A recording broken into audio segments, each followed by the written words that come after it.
रात के सन्नाटे में जब हर आवाज खामोश हो जाती है, क्या आपने कभी अपने दिल की गहराइयों से यह सवाल पूछा है कि जब इंसान मरता है तो उसकी आत्मा आखिर जाती कहां है? बंधुओं, यह सवाल साधारण नहीं है, क्योंकि इस सवाल के सामने विज्ञान खामोश हो सकता है, लेकिन शास्त्र नहीं। और अगर यही सवाल मैं आपसे सीधे पूछ लूं, तो शायद आपके भी रोंगटे खड़े हो जाएं कि आखिर आत्मा कहां जाती है। क्या वो सीधे स्वर्ग या नरक पहुंच जाती है, जहां उसके कर्मों का फैसला पहले से तय होता है, या फिर उसे एक ऐसे अनजाने और रहस्यमयी सफर पर निकलना पड़ता है जहां हर कदम एक नया रहस्य छुपाए बैठा होता है। और ध्यान रखिए, यह सवाल सिर्फ मृत्यु तक सीमित नहीं है। यह सवाल जीवन और मृत्यु दोनों की जड़ में बंधा हुआ है, क्योंकि जहां जन्म है वहां मृत्यु भी निश्चित है। और फिर कर्मों के अनुसार एक बार फिर तय होता है कि अगली बार आत्मा किस शरीर में प्रवेश करेगी।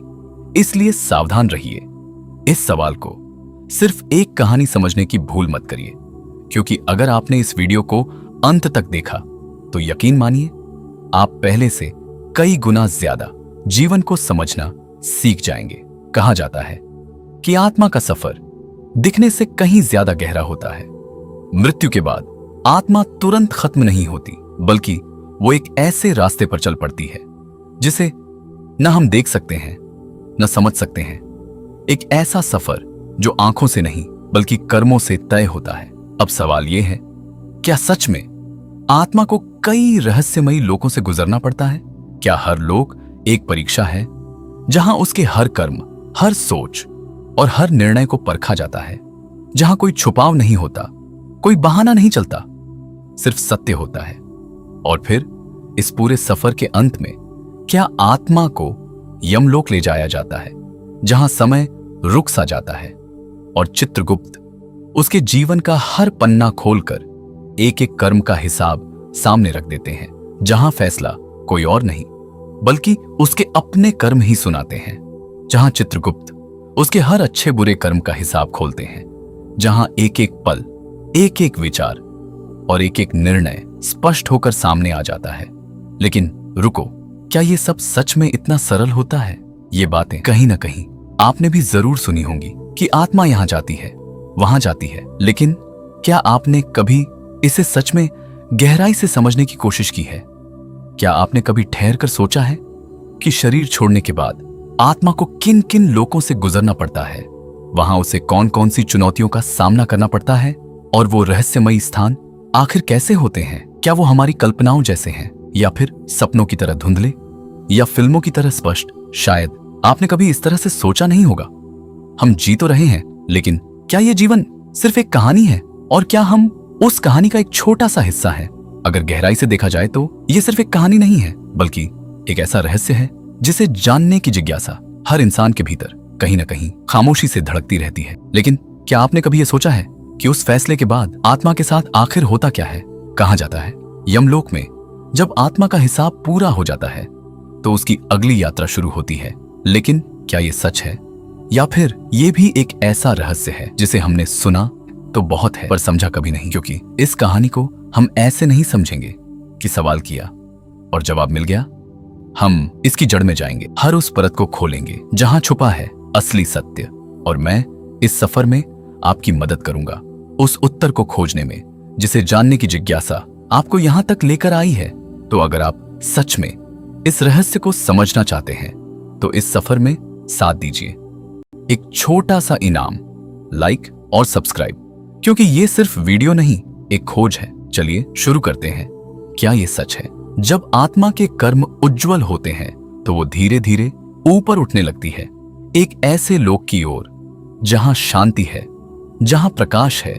या फिर इस सच्चाई के पीछे भी कोई और गहरा रहस्य छुपा हुआ है, एक ऐसे लोक की ओर जहां न कोई दुख है, न कोई पीड़ा, उसे हम स्वर्ग लोक कहते हैं? लेकिन हर आत्मा इतनी भाग्यशाली नहीं होती।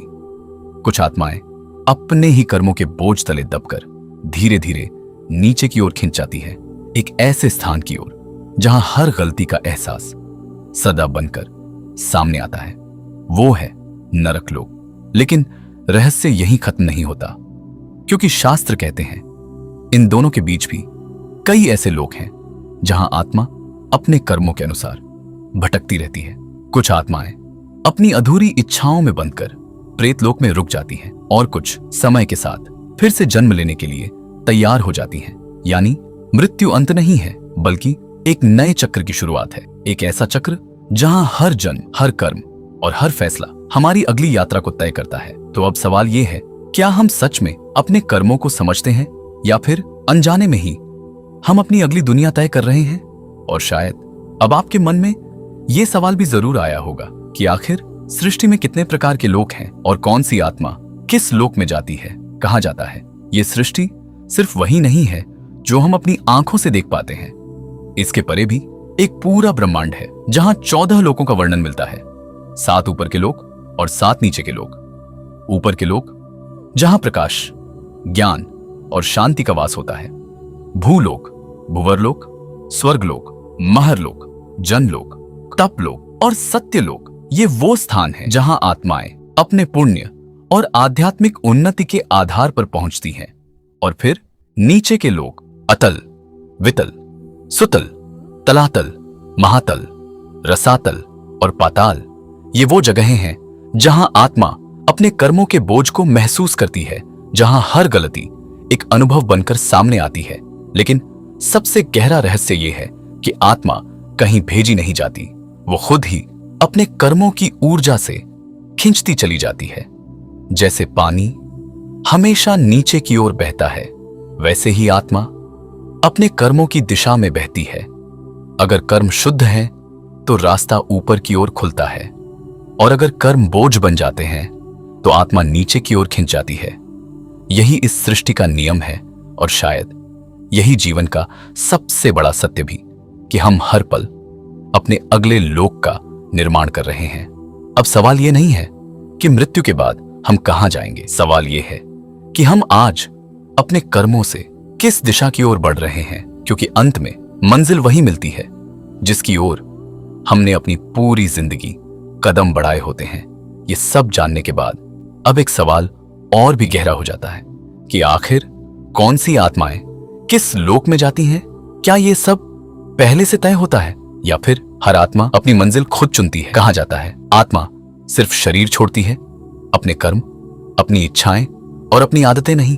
जिस इंसान ने पूरी जिंदगी मोह, लालच और अधूरी इच्छाओं में बिताई हो, उसकी आत्मा मुक्त नहीं हो पाती। वो भटकती है प्रेत लोक में, जहां न पूरी तरह जीवन होता है और न ही पूरी तरह मृत्यु। वहीं जो आत्माएं अपने कर्मों में उलझी तो होती हैं, लेकिन उनके अंदर पश्चाताप और समझ होती है। उन्हें एक मौका मिलता है सीखने का, समझने का और आगे बढ़ने का। कुछ आत्माएं जिन्होंने अपने जीवन में अच्छे कर्म किए, दूसरों की मदद की, सत्य का साथ दिया, वे ऊपर की ओर बढ़ती हैं, स्वर्ग लोक की ओर, जहां उन्हें शांति मिलती है। लेकिन हर कहानी इतनी सरल नहीं होती। कुछ आत्माएं अपने कर्मों के बोझ से इतनी भारी हो जाती हैं कि वे नीचे की ओर खिंच जाती हैं, नरक लोक में, जहां हर गलत कर्म एक अनुभव बनकर सामने आता है, ताकि आत्मा समझ सके उसने क्या किया था और क्यों किया था। लेकिन सबसे रहस्यमयी बात यह है कि यह सब सजा या इनाम नहीं है, ये एक प्रक्रिया है सीखने की, समझने की और खुद को बेहतर बनाने की। क्योंकि अंत में हर आत्मा का लक्ष्य एक ही होता है, मुक्ति, मोक्ष, जहां न कोई लोक बचता है न कोई यात्रा, सिर्फ शांति, पूर्ण शांति। लेकिन क्या यह सफर यहीं खत्म हो जाता है या फिर यह चक्र यूं ही चलता रहता है? कहा जाता है आत्मा का यह सफर एक बार नहीं, बार बार होता है। जन्म, मृत्यु और फिर से जन्म, एक ऐसा चक्र जो कभी रुकता नहीं। हर बार आत्मा एक नया शरीर लेती है, एक नई पहचान, एक नई कहानी, लेकिन उसके कर्मों की छाप हमेशा उसके साथ रहती है, कभी खुशी बनकर तो कभी संघर्ष बनकर। और यही चक्र उसे बार बार उन्हीं रास्तों पर ले आता है जहां उसे कुछ सीखना बाकी रह गया था। लेकिन इस अंतहीन चक्र के बीच एक रास्ता ऐसा भी है जहां यह सफर रुक सकता है, उसे कहते हैं मोक्ष। और आखिर में सारी कहानियों, सारे रहस्यों और इस अनंत सफर के बाद सिर्फ एक ही सत्य बचता है कि आत्मा कभी मरती नहीं, वो सिर्फ बदलती है, रूप, समय और अपनी यात्रा। तो अब ये कहानी खत्म नहीं होती, बल्कि आपसे शुरू होती है, आपके हर विचार से, हर कर्म से और हर फैसले से। और हाँ बंधुओं, आप वीडियो देखते हो लेकिन सब्सक्राइब नहीं करते, सब्सक्राइब कर लिया करो, क्योंकि अंत में आप ही अपनी यात्रा के रचयिता हैं। बंधुओं, आशा करता हूं वीडियो अच्छा लगा होगा, तो याद से सब्सक्राइब करना मत भूलना।